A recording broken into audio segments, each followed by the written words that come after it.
Greetings viewers, Eric the Car Guy here with, I suppose you can call this the first installment of Fixing It Forward.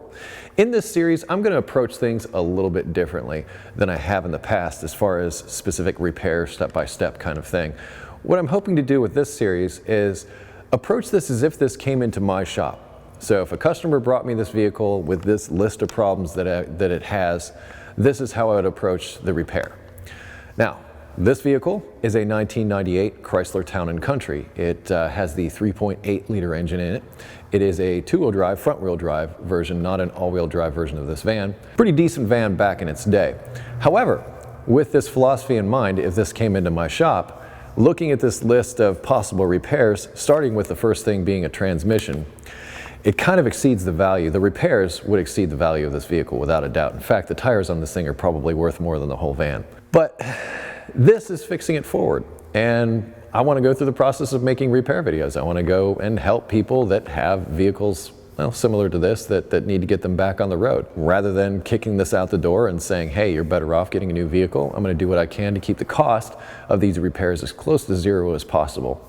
And this is how I'm going to go about doing that. Let's get started with our diagnosis. Here is Barbara's list.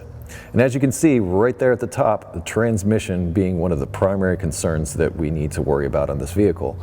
And with a list of issues like this, I usually try to go for the most expensive thing first, not because I'm trying to make a lot of money, but because if I'm going to approach a customer with a list of repairs like this, I'm going to start with the most expensive thing and find out if that is indeed something I'm going to have to do. If I need to put a transmission in this vehicle, obviously it's going to be probably the biggest ticket out of all this stuff, therefore it's going to take a priority. My approach with that, with this series of videos, is that I'm going to make a separate video on transmission diagnosis of this vehicle, but for now I'm going to go through the rest of this list and verify and see what these other issues are and what they may involve as far as repairs go. There's a very detailed explanation here, and I'm actually very grateful for it.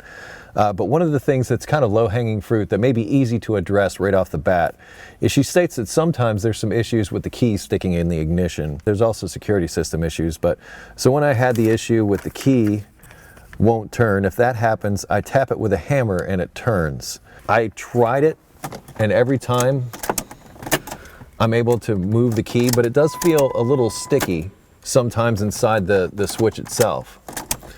So what I'm going to do with this is I'm actually going to try this 3-in-1 dry lock lube stuff and just put that inside the ignition switch itself. Now this is specifically designed for this purpose, so it's my hope that it actually addresses the problem. But if this is all I need to do to address the ignition switch issue, I'd be happy with that.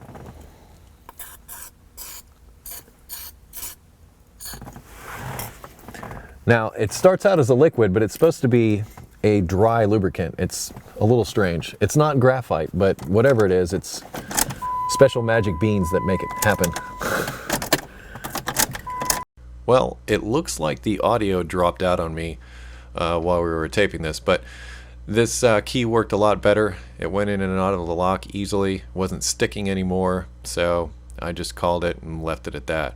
As far as the security system issue, that I think will show up later when we check out the battery. Another issue on Barbara's list is leaking coolant. She doesn't know exactly where it's leaking, but she has intermittent heat and a coolant leak somewhere. I'm going to start by pressure testing the cooling system to see if I can find where that leak is. First I'll remove the radiator cap. There is no coolant in there at all. And I may actually have to put some in. There's also none in the overflow bottle. But what I may have to do is I may have to add, I don't add coolant when I know there's a coolant leak, I actually add water, because if I try my pressure tester now with all this air in the system, it may take forever to pump up. Actually, no, it's doing pretty well. All right. This is a 16-pound cap, I think. Yes, it says 16-pound right there on the top. So I need to bring it up into this area on the pressure tester. Honestly, had I topped that off with some water, it probably would have gone a bit quicker. But there we go. I can actually hear something, I think, leaking out right now. We can already see that there's coolant dripping out of the front here. Let's raise it up and get a better look.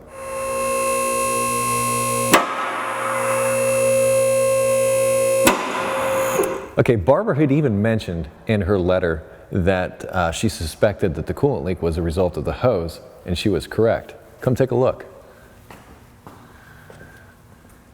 You can see right here that for some time that hose has been leaking.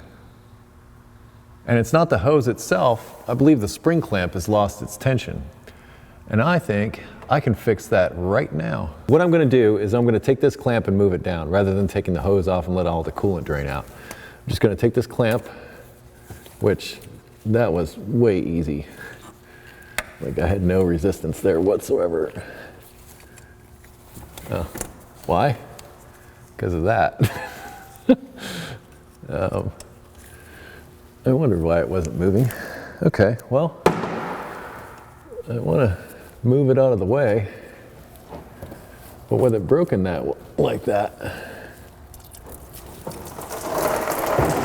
we're gonna get a bath. And it can never like go into the bucket, but like runs away from it. Why is that? This was supposed to be an easy repair. I think there's going to be no way around taking that hose off of there at this point. Well, I was going to lower this down, but then I remembered, I'm working on a lift. I don't want to do that.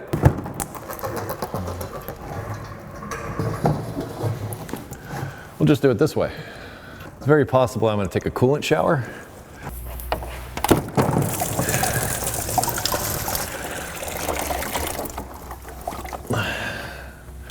That was about as quick as I could manage.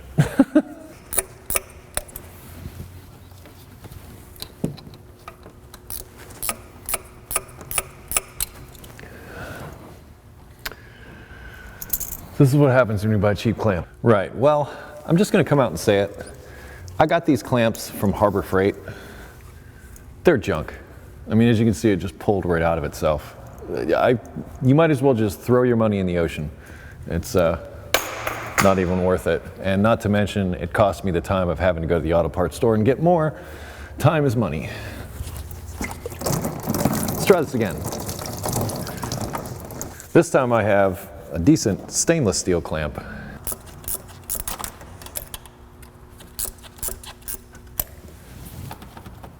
Now that could have been done in 5 minutes. Instead, it took 40. But that's how it goes when you fix cars sometimes. Get some coolant in this, pressure test it again, and see if that repair was successful.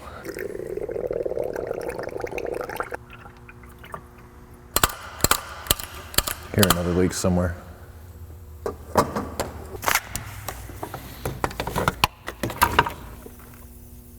Oh, it's the radiator.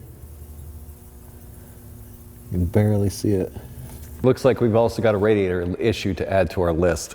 But for now, that leak isn't severe enough and we can move on with the rest of our testing to find out what else is wrong. Okay, up to this point, we've sort of addressed the coolant leak issue and possibly the lock issue, but there's some electrical things. And let me read what she's written here. She bought the van secondhand from an owner about a year ago. He was very good to it and mostly highway miles traveling. He replaced the driver's seat and electrical issues ensued. I think that's an important clue because that indicates that the problems that are electrical seem to crop up after the replacement of that seat. Those problems are wings won't open or shut properly. I think she's talking about those rear windows in the back. The driver's seat heater is not working.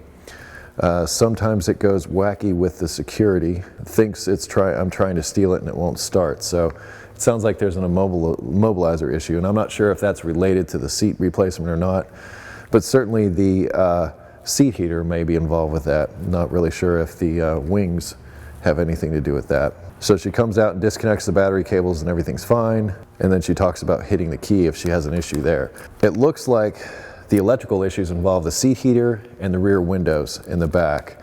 And those are important to her because the air conditioning is not working right now. So therefore she needs to open the windows in order to cool the vehicle. So having those rear windows operational is important. So let's see if we can't determine what might be going on there. So anytime I have an electrical problem, I always say start at the battery. Make sure your battery and its connections are good. So that's what I'm going to do here. I'm going to load test the battery and find out if it's in good shape or not. Right now it's actually a bit low. It's showing about 11 volts. Whoa, went down to 4 volts. Yeah, that's way down there. Probably the best way to go about this is to charge it and come back and see what it's like then, but we may also be looking at a battery with this vehicle. The connections might be in question. They are kind of gross and crusty. Okay, I've turned the key on as if the van is running, and these are the vent switches. Nothing is happening on either side. The power windows work.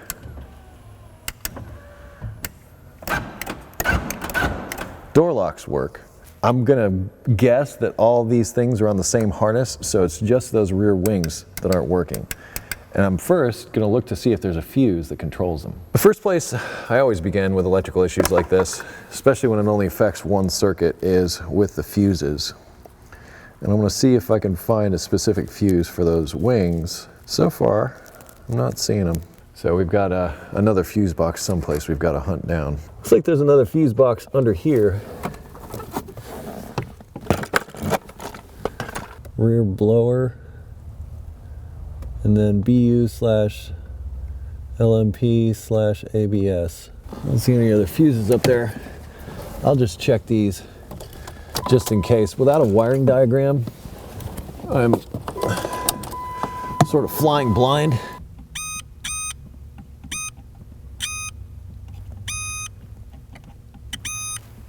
Those are all good. As far as these wing windows are concerned, I could not find a fuse for them specifically.